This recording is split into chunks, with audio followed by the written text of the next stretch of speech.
Wa ma nursilul mursalina illa mubashirina wa mundhirin. Faman amana wa aslaha fala khaufun 'alaihim wa la hum yahzanun. Walladzina kadzdzabu bi ayatina yamassuhumul adzabu bima kanu yafsuqun.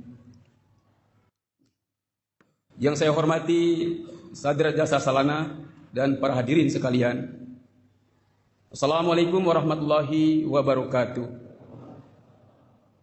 Sebagaimana yang telah Anda dengar, bahwa judul ceramah saya adalah kebenaran Hadrat Masih Maud alaihissalam dalam perspektif nubuatan-nubuatan yang bersifat peringatan dan kabar suka.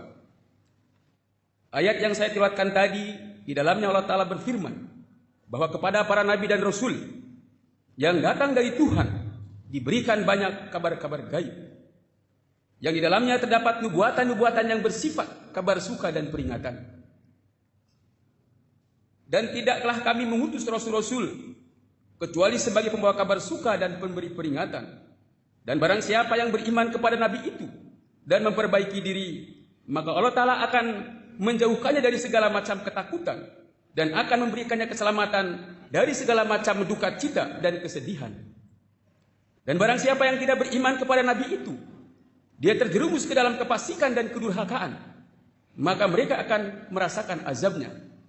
Al-Quran Surah Al-An'am ayat 49 sampai 50. Hadirin yang saya hormati, kepada orang-orang yang menyimpan keraguan atas pendakwaannya, Hadrat Masih Maud alaihissalam bersabda, jika ada keraguan atas pendakwaan saya, namun juga ingin mencari kebenaran, maka untuk menjauhkan keraguan itu sangatlah mudah.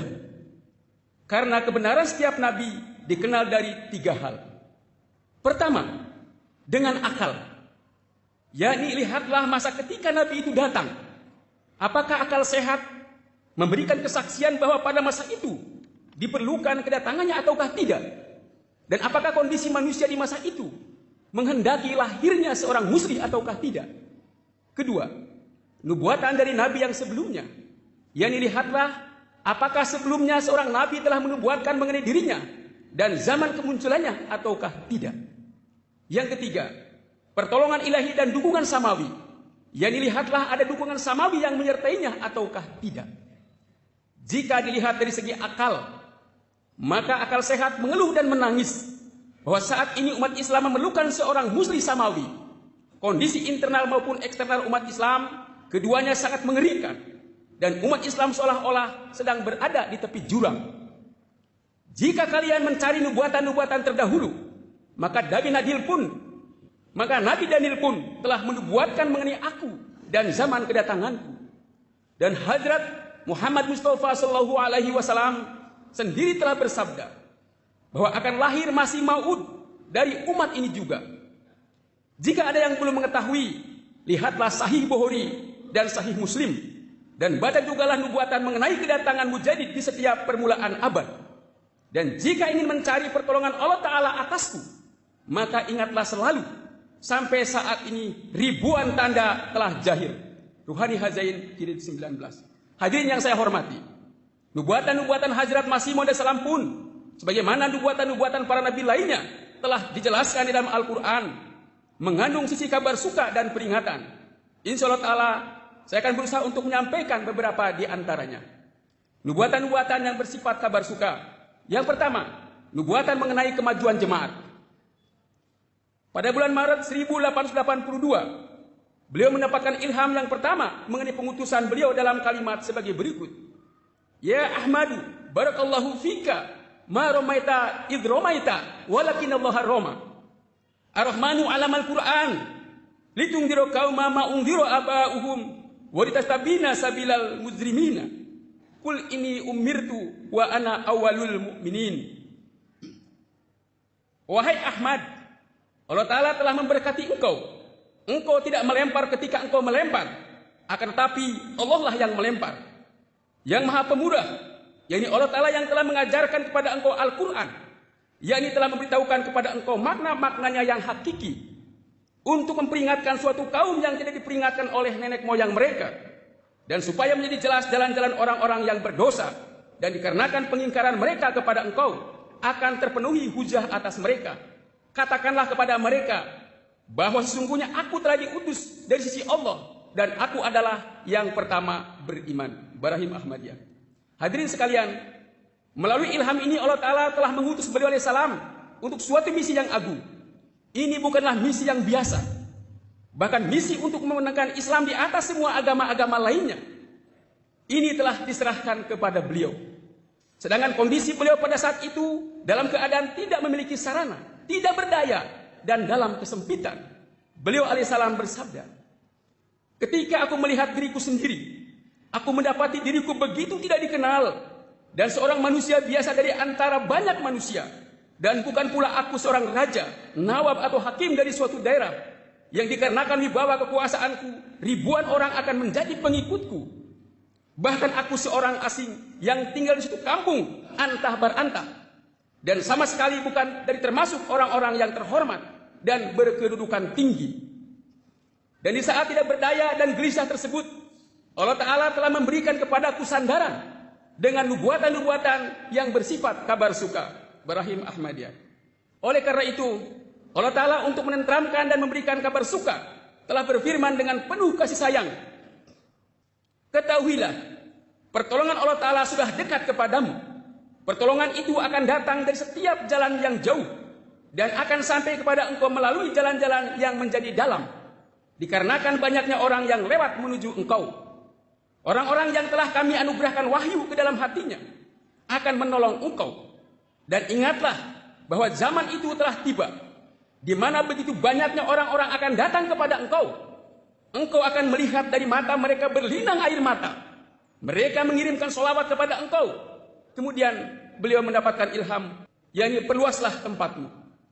Di dalam nubuatan ini telah dijelaskan bahwa hari itu akan datang, di mana orang-orang yang akan melakukan mulakat begitu ramainya, sehingga setiap orang akan sulit untuk bertemu dengan engkau.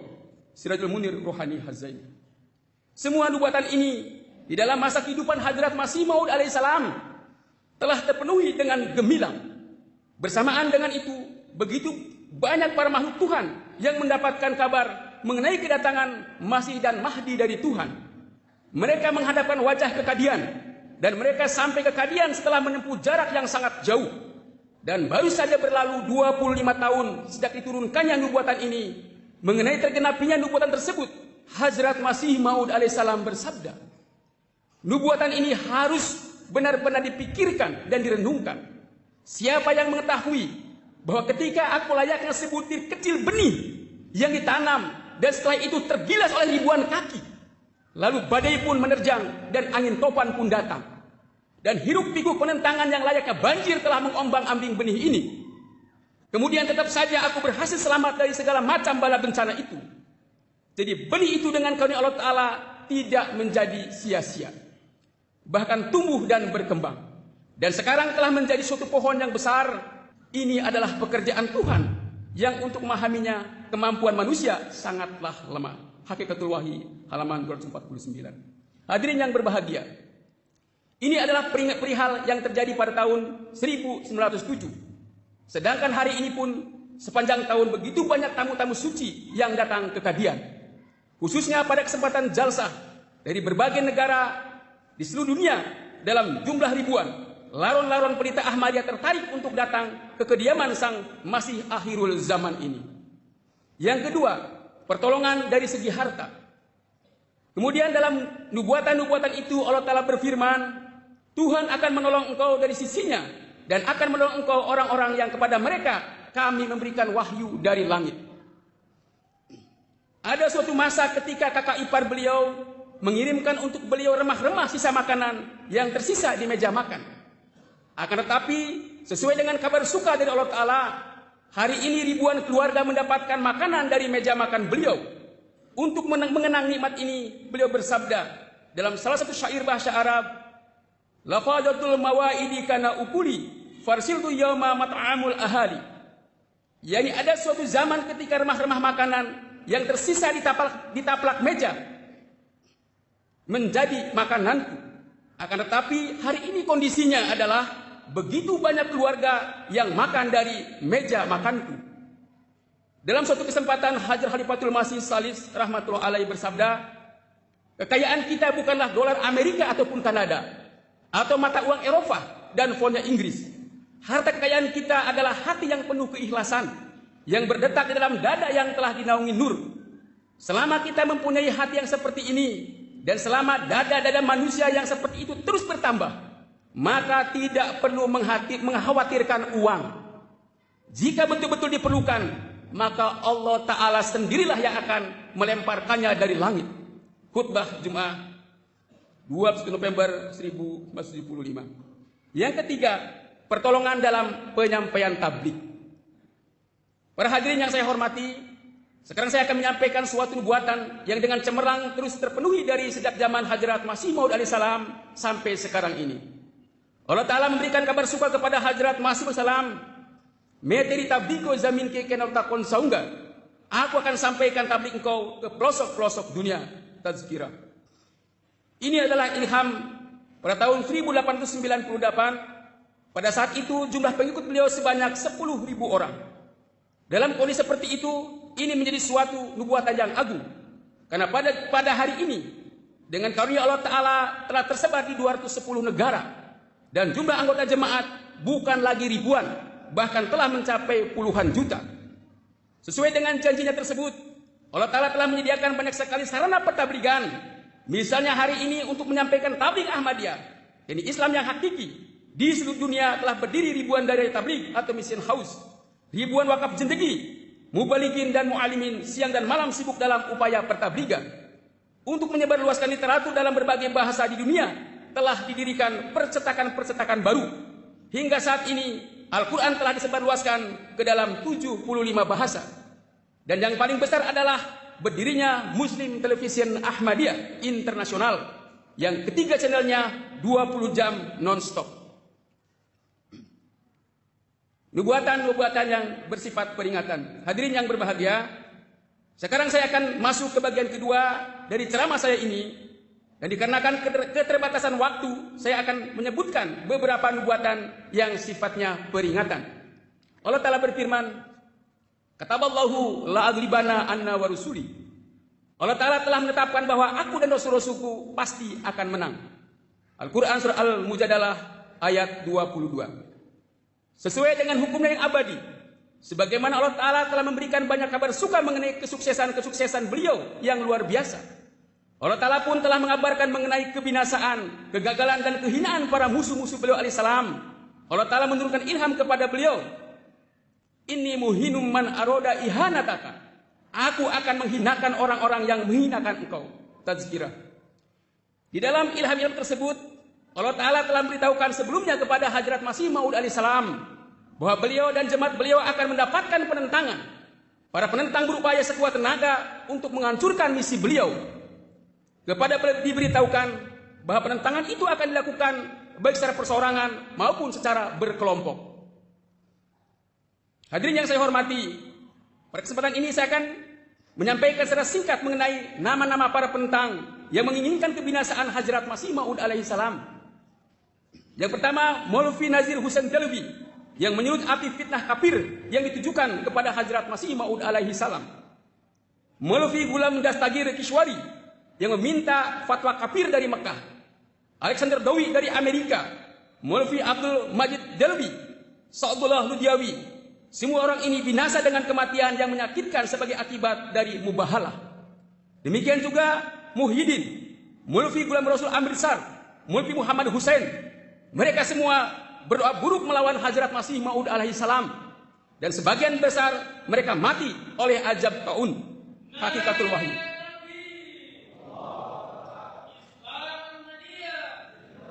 Pada tahun 1974, Perdana Menteri Pakistan Zulfikar Ali Bhutto, yang demi menyenangkan para ulama yang buruk di dalam Majelis Nasional Pakistan, mengatakan Ahmadiyah sebagai minoritas non-Islam. Ia beranggapan bahwa sekarang tidak akan ada yang bisa menggoyang kursi kekuasaanku. Akan tetapi sebagai penggenapan dari wahyu kalbu yamutu alal kalbin, anjing mati di atas anjing, tidak ada kekuatan duniawi yang bisa menyelamatkannya dari ajab ilahi yang sangat menyedihkan. Kemudian seorang ahli strategi militer, Ziaul Haq, yang memisalkan Ahmadiyah sebagai kanker, telah melancarkan suatu ordonasi yang sangat zalim untuk melemahkan Ahmadiyah dan menangkap secara langsung Khalifah Ahmadiyah. Akan tetapi merupakan suatu mukjizat. Allah Ta'ala telah memberikan taufik kepada Khalifatul Masih Arabi rahmatullah alaih untuk hijrah ke London dengan selamat. Dan di sisi lain, sebagai akibat dari mubahalah, Fir'aun di zaman ini tersebut bersama dengan laskar yang dibawanya menjadi korban dari kecelakaan pesawat. Mereka tercerai-berai di angkasa dan tidak ada satu bagian dari tubuhnya pun yang ditemukan dalam kondisi utuh. Benarlah nubuatan berikut, inilah kesudahannya, yakni seperti yang dialami oleh Fir'aun dan Haman. Hadirin yang saya hormati, sekarang saya ingin menyampaikan suatu nubuatan yang agung lainnya. Pada akhir tahun 1896, taun menyebar Mumbai dan desa-desa di sekitarnya, dan ribuan orang tewas karenanya. Sedangkan Punjab pada masa itu sama sekali tidak ada tanda-tanda taun. Allah Ta'ala memberikan kabar suka kepada Hadrat Masih Maud alaihissalam bahwa Punjab pun taun akan menyebar. Beliau alaihissalam bersabda, hari-hari yang sangat berbahaya dan musibah sudah diambang pintu. Rohani Hazain. Para penentang sangat menertawakan nubuatan ini. Mereka mencaci maki dan mengajukan berbagai macam keberatan. Akan tetapi pada akhirnya wabah taun masuk ke Punjab dan menciptakan kerusakan yang seolah-olah telah terjadi suatu kiamat. Ribuan desa menjadi tidak berpenghuni dan ratusan kota menjadi kosong, serta 12 juta jiwa menjadi korban tewas. Tarik Ahmadiyah. Hazrat Masih Bersalam bersabda lagi, tahun ini akan mengembangkan jemaat kita dan akan menghancurkan para penentang kita. Dalam setiap bulannya minimal 500 orang dan kadang-kadang mencapai 1.000 hingga 2.000 orang masuk ke dalam jemaat kita dengan perantaraan tahun. Oleh karena itu, bagi kita, tahun merupakan rahmat. Dan bagi para penentang adalah bencana dan azab. Rohani Hazain. Nubuatan mengenai revolusi duniawi dan politik serta kemenangan Islam di seluruh dunia. Hadirin yang saya hormati, dalam kaitannya dengan nubuatan yang sifatnya peringatan, sekarang saya ingin menyampaikan secara singkat nubuatan-nubuatan agung yang berhubungan dengan revolusi dunia dan politik yang sebagai akibatnya telah merubah peta atau gambaran dunia. Sampai saat ini dunia telah mengalami 2 perang yang sangat besar dan mengerikan. Mereka dipusingkan dengan perang dunia ketiga yang akan terjadi. Hazrat Masih Maud salam bersabda, akan terjadi suatu kekacauan. Itu akan menjadi kekacauan yang pertama. Semua raja akan saling menyerang satu sama lain dan akan terjadi pertumpahan darah yang sedemikian rupa sehingga tanah dipenuhi dengan darah. Dan rakyat dari segala raja pun akan saling berperang dengan satu sama lain hingga mengerikan. Akan tetapi kehancuran internasional dan pusat dari semua kekacauan itu adalah Syam atau Syria. Tazkirah halaman 798. Demikian juga beliau mengabarkan mengenai betapa mengerikannya perang dunia ketiga sebagai berikut. Wahai Eropa, engkau tidak dalam keadaan aman. Dan wahai Asia, engkau pun tidak aman. Dan wahai para penghuni kepulauan, tidak akan ada Tuhan buatannya akan menyelamatkan kalian. Aku melihat kota-kota runtuh dan wilayah-wilayah yang berpenghuni menjadi kosong. Barang siapa yang mempunyai telinga untuk mendengar, dengarkanlah. Hakikatul Wahyi. Mengenai topik ini, Khalifatul Masih Salib rahmatullah alaihi bersabda, matahari Islam akan terbit dengan seluruh kecemerlangannya dan akan menerangi dunia ini. Akan tetapi sebelumnya merupakan suatu kepastian akan terjadi. Dunia akan melewati suatu kehancuran internasional. Suatu kerusakan berdarah yang akan mengguncang umat manusia. Akan tetapi janganlah lupa bahwa ini adalah sebuah nubuatan yang bersifat peringatan.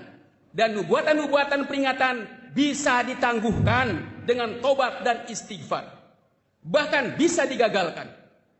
Jika manusia kembali kepada Tuhannya dan bertobat serta memperbaiki amalan mereka, maka sekarang pun mereka bisa selamat dari murka Tuhan. Khutbah Nasir jilid awal. Sekarang yang terakhir saya akan menutup ceramah ini dengan satu kutipan dari sabda Khalifatul Masih Al-Khamis, ayat Allah Ta'ala bin Nasir Aziz. Beliau bersabda, berdoalah dengan penuh kepedihan untuk menyelamatkan umat manusia dari kehancuran. Berdoa jugalah untuk menggagalkan peperangan. Dengan doa dan sedekah, bala bencana dapat digagalkan. Tugas dari para pengikut Hadrat Masih Maud alaihissalam adalah menyebarluaskan pesan ini. Bahwa saat ini benteng keselamatan hanya bisa didapatkan dengan menjalin ikatan dengan Hadrat Masih Maud alaihissalam. Atau hanya dalam ikatan itu. Selain itu, kita juga hendaknya berdoa untuk mereka. Berdoalah dengan berkeyakinan. Semoga doa-doa kita mereka diberikan akal. Dan semoga Allah Ta'ala menyelamatkan mereka dari jurang kehancuran. Amin, amin, Allahumma amin. Hati yang bersih tidak membutuhkan banyak mukjizat. Satu tanda sudah cukup. Apabila di dalam hati ada rasa takut kepada Allah Subhanahu wa Ta'ala. Wa akhiru da'wana alhamdulillahi rabbil alamin. Assalamualaikum warahmatullahi wabarakatuh.